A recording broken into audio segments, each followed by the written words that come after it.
Yes, yes, yes. Is there something wrong with being flamboyant? Greetings, Monsieur Amico.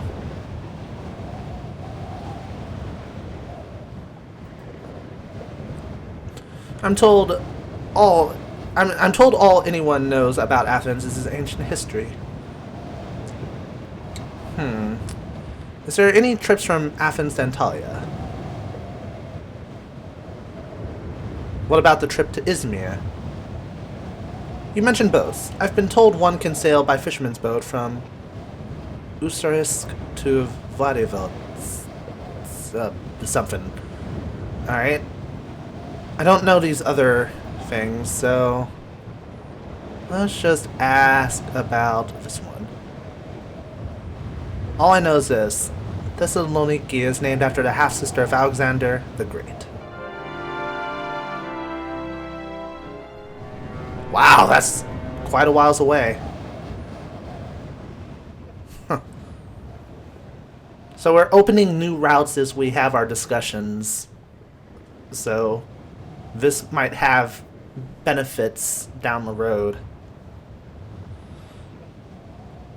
I spent my time aboard in conversation, hoping to gather info for our next journey, and I picked up from a remarkably energetic Slavic gentleman that it was the military who controlled the airships out of Rome. As evening drew and the boat turned towards the hovering coastline, and we docked at Patras, where a small fleet of chuffing cars waited to take us across to Athens. I am stumbling over my words. You'll be fine. So our next trip I want to take is Izmir. And that will be tomorrow before 7 p.m. Two luggage bags and 12 heart sloths. And it'll cost 32 pounds. Not bad.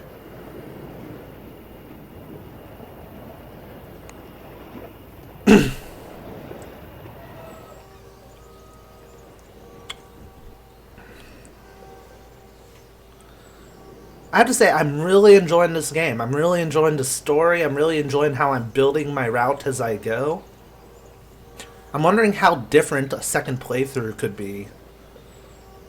You know, just by choosing a few different options. I'm wondering also how, like, the way that I'm perceived and stuff changes the dialogue. I'm wondering if it actually does.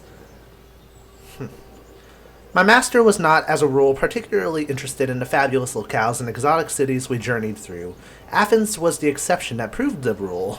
His sudden interest was not limited to the city. He fixed me with a look. Do you speak Greek? Well, I'd rather not go into the circumstances of how exactly I came to learn the tongue here.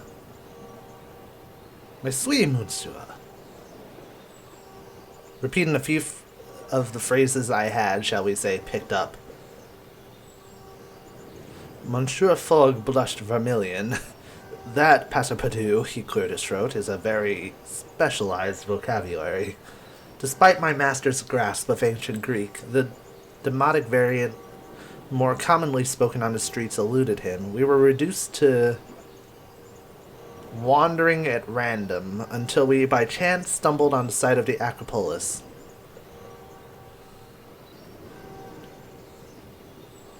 I watched Monsieur Fogg, I keep almost calling him Frog, this isn't Chrono Trigger, as he looked upon the Parthenon's magnificent columns.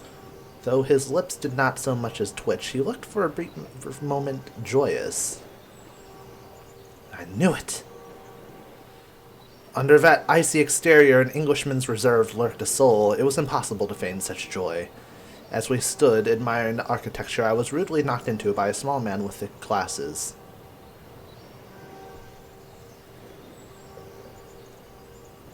My hand flew to my wallet to ensure it was still there, but it was. The man blushed red at my gesture. My apologies, he murmured. It was instinct, goddammit. I don't want to lose my money. Pickpockets are common in all these sort of games. Too occupied by the sight, perhaps, I suggested cheerfully, and the man smiled.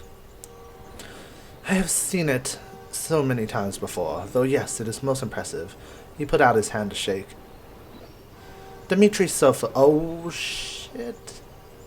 I am the owner of a modest shipping freight company based here. I blinked in surprise. Was this the man the drunken Fiammetta had been so angry about? He seemed thoroughly harmless to me. I want to be careful with my information with him. And to where do you sail? I inquired. He smiled and began to recite the routes and timings. The one of the most interest was the boat sailing to Cairo, which was leaving the next day.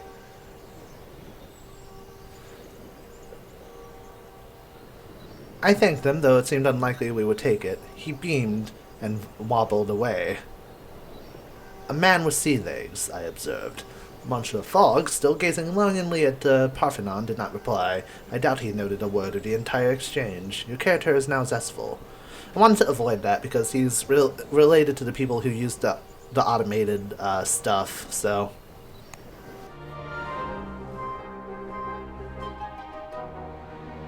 Yes, that is a nice trip, but I do want to continue towards Antalya.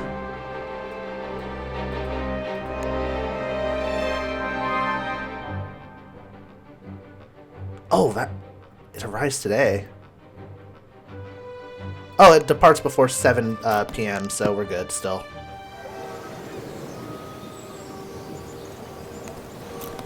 Anything in the market that I'd want?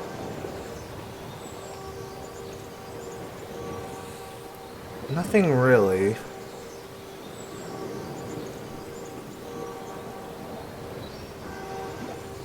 I'm still trying to be very careful with my money.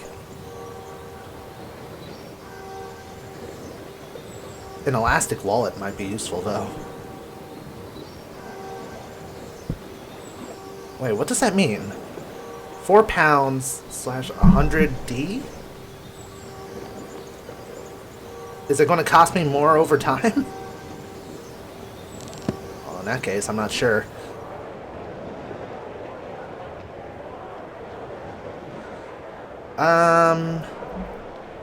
Bank. How much is that? 32 pounds? That's still fine.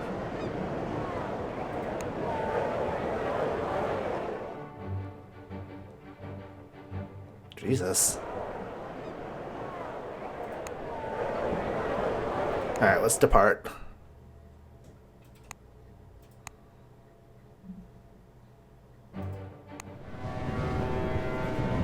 I'd rather get going right away, a little bit earlier. It's better safe than sorry.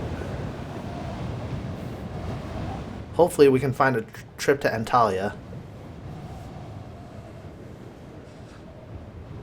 We boarded the daily ferry across the Aegean Sea and stayed below and in the shade.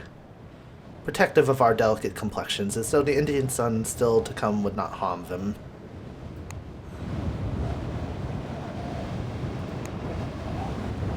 What is your wish, master? Passepartout, you have my undivided attention.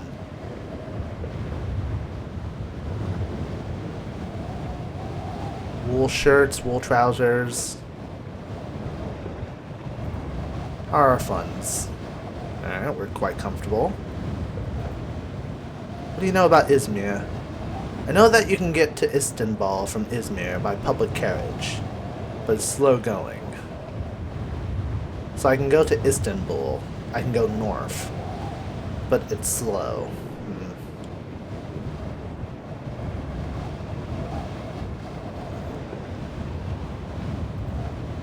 Anything else you know about them? Something about the Grand Bazaar. Alright. Well, if I can't find a trip to Antalya, then I guess I might have to go to Istanbul, but I really don't want that to be the case. Other passengers milled around, talking loudly and drinking ouzo chilled by chips of ice carved from blocks in the hold of the ship. The boat had the air of a market cafe, or a gathered crowd before a concert. Clearly, sunshine is good for the soul. Halfway through the day I saw Mikos, my friend from the boat from Venice. He waved from halfway up a steam stack where he was working. I waved back and distracted him. He lost his grip and tumbled over the side.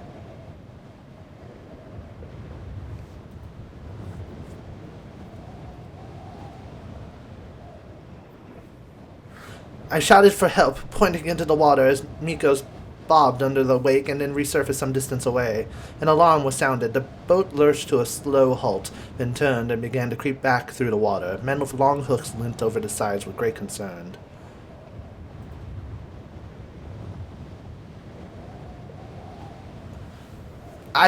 My morals, Mikos actually doesn't seem like a bad guy, so I don't want him to die.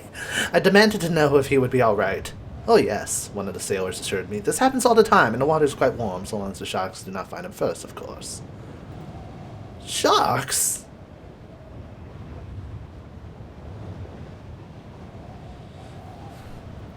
But they got him out safely, thank goodness. Several hours passed, and finally the call went up.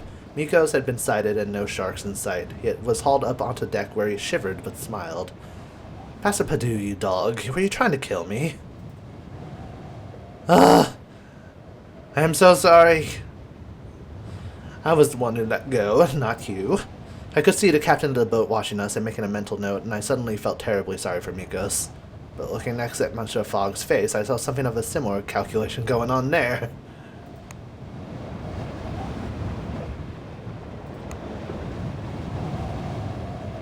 Well, at least he's okay.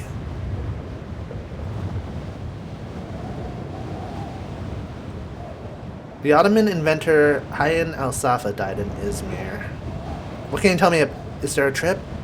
Oh no! How am I supposed to get there then?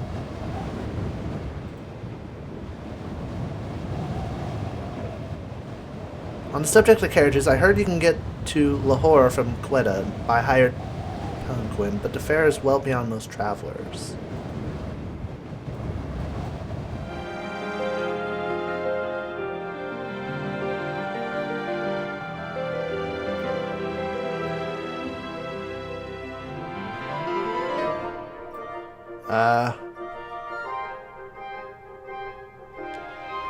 Okay.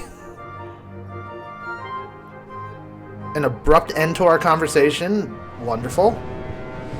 Apparently there's no way to get to Antalya from Izmir.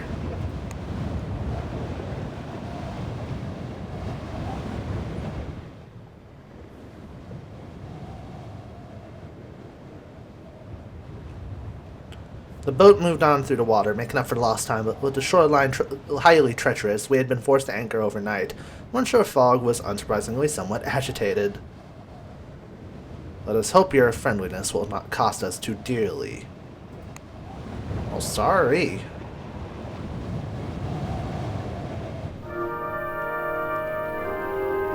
Well, his health is going down. It's not good. Shit, I don't have any... There's no routes that I can find.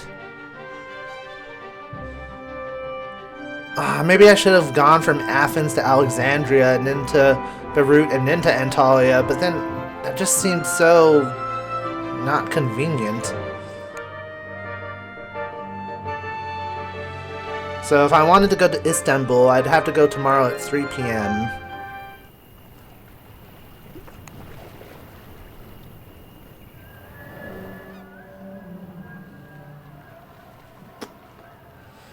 The port of Smyrna, or Izmir, as the locals called it, was the gateway to Ottoman trade with Europe.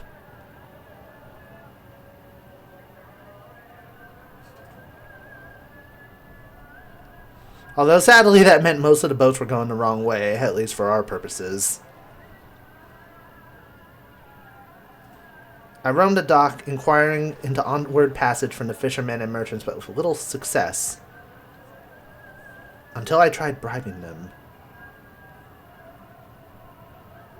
At that point they turned violent, quite certain I was insulting their dearly held honor.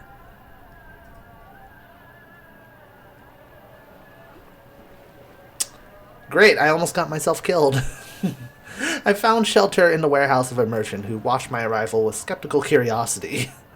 I do not understand tourists. Why go somewhere unless you have a purpose? She made another mark in her ledger with more force than was strictly required.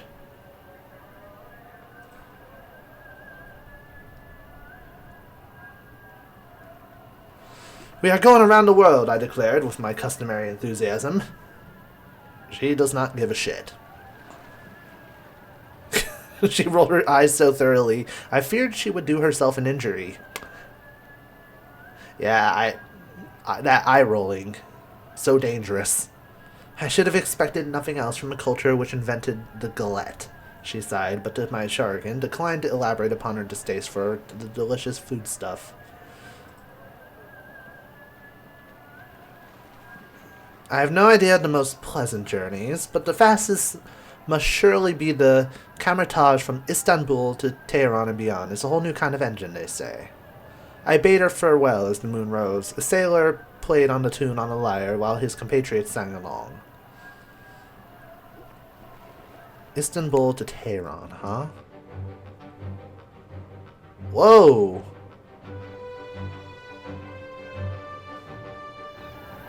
That's a trip.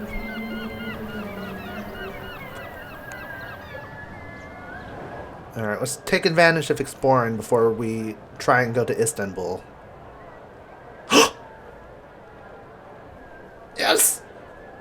I took a brief turn around the docks once more in the late afternoon and came across a cheerful fisherman sitting on the deck of his trawler. "You're looking for passage to Antalya?" he asked. "I'll be sailing tomorrow morning." "Yes, I thanked him." Oh.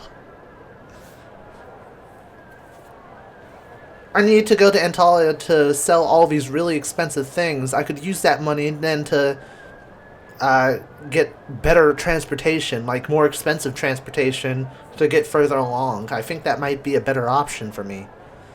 I hope so, anyway.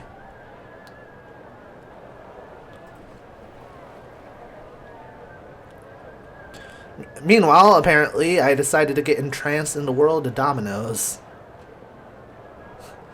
I am now zestful.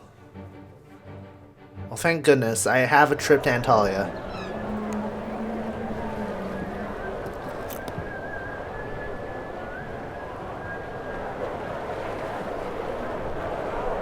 I don't get some of these things.